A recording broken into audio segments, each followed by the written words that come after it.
عبدالله دوید خانی با خدا بره دکتر ایکو حیوانات گم که نخورسا تیز همون فراد کرد دویده دویده که بره تیز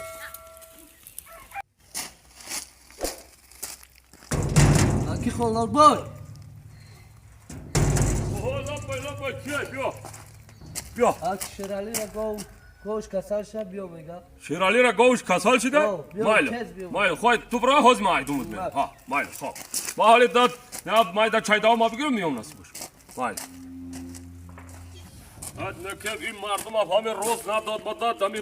5 تامینو وقت میام همین نو خانه دادم بگیرم میگم بیا گاوم کسال شده بیا مرغم کسال شده بیا سگم کسال شده یاد این مردم ها همین من نفهمیدم دا چی بالا شده باشه این گاوی شیرالی جانا چی بالا شده باشه چوکاتی شیرالی جان